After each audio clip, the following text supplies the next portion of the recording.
All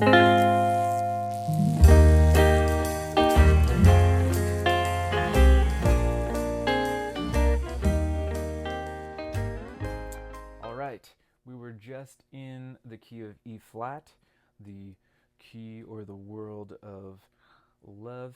Now let's move from that key to the next key being the key of A flat, or the key of romance, if we're going to go with that, which is really cool. And I could see what they're saying about each of these, which is really interesting if you start thinking about the dark side of these things, but or these keys and the feelings and emotions ascribed to them. But anyway, let's get into it.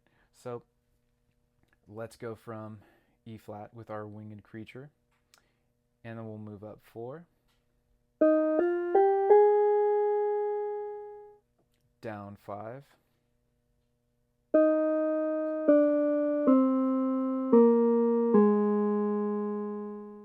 and that will give us our starting spot.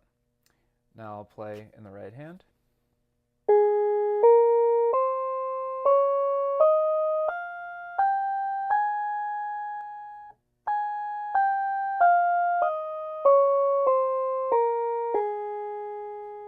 And in the left.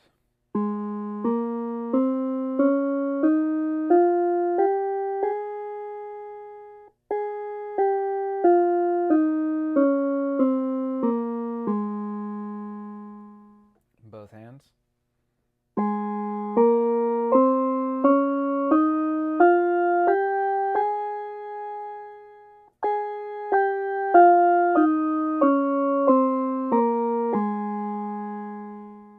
Contrary motion.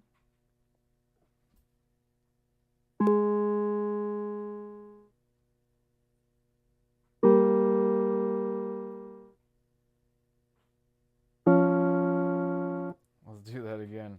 Contrary motion.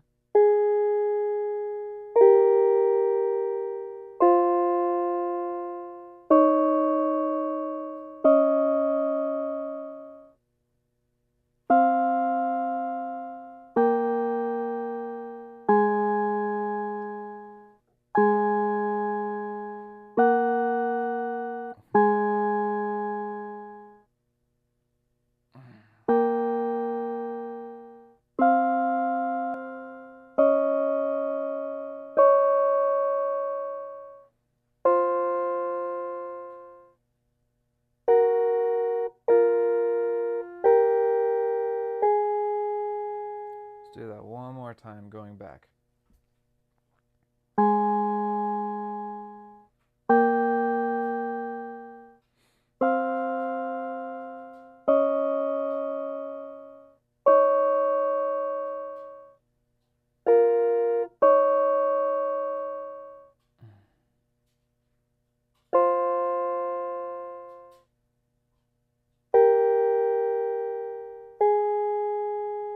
I don't know why that one confused me a little bit too much. The F and the C sound similar. But anyway, those are excuses. When we do this, or when you do this, Lord willing, you'll do it way better than I did. But let's talk about the scale and how to play it. Now, you might have been thinking, like, why is he jumping to these like specific kind of hand grips? Spent a little bit of time with these scales, and so these hand grips really, really help. I like to lay out my right hand for the key of A flat starting on F. We're talking a little bit about, like, okay, or I was talking a little bit about this being the key of romance. What if we had like the darker side to that? Well, if we played the relative minor, it'd be like the key of F minor of romance. But anyway, if you think about that, where your A flat, your middle note, is going to be your middle finger, then your pointer finger is on the G, and then your thumb is on the F, and your pinky is resting on the C. It feels really good, and you know, when you're actually playing, you can lift that pinky up so you can make the transitions. But let's walk it. So we have root note, whole step, half step, whole step, whole step, whole step, half step. And it would sound like this.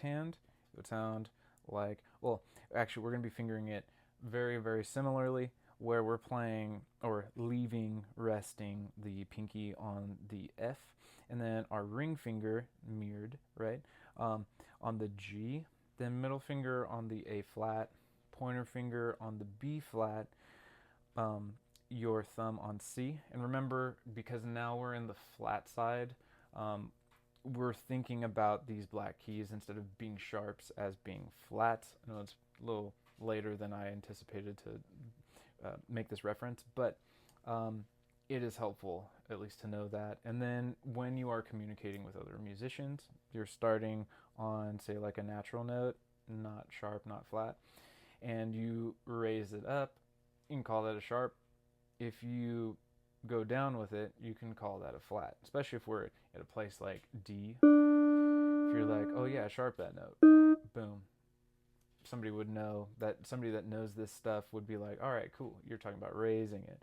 And if you went from D to like D flat, you said to go flat, then they would be like, oh, okay, you're saying go lower. But anyway, just wanted to say that in passing.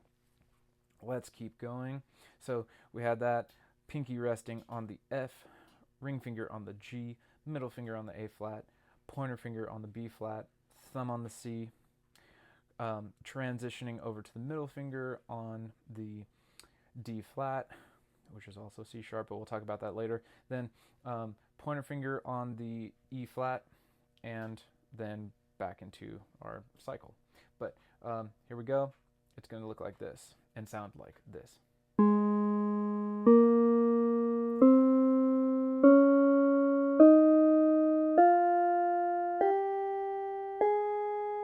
Pointer finger to the middle finger there.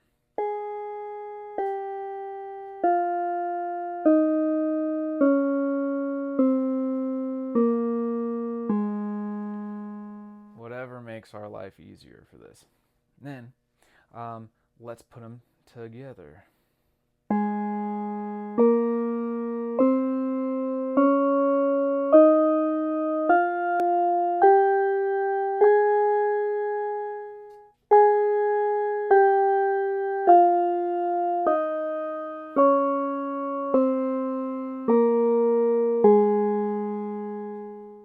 Cool.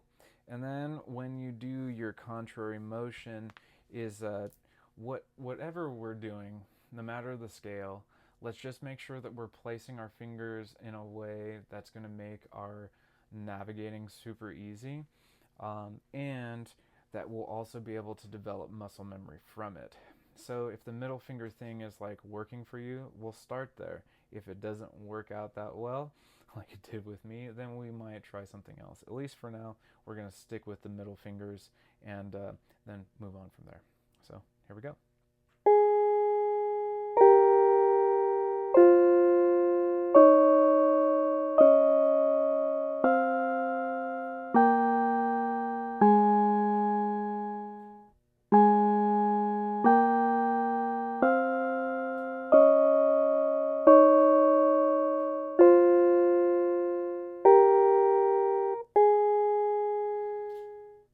Messed it up at the end, but that's the contrary motion. Remember your navigation from world to world, up 4, down 5, and remember your flats that you've just gained from the previous key, at least. Then starting with your root notes with the middle fingers, and our hand grips being starting with F, right, and then moving up to G, A flat, B flat, and being aware of your transitions after you get it down in the right hand, after you get it down in the left hand, put them together, those transitions, feel for them. It does, or at least it has for me, and I've also experienced other people that it's happened for them. I'm very confident it will happen for you. The more you do this stuff, you'll feel the transition points, but we got to get that sense for those transition points, and then walk your contrary motion. But other than that, this has been A flat, the world of A flat. God bless you, and Lord willing, when I see you in the next lesson, we will be in the world of D flat. So, yeah, I'm sure you did a great job, and Lord willing, I will see you then.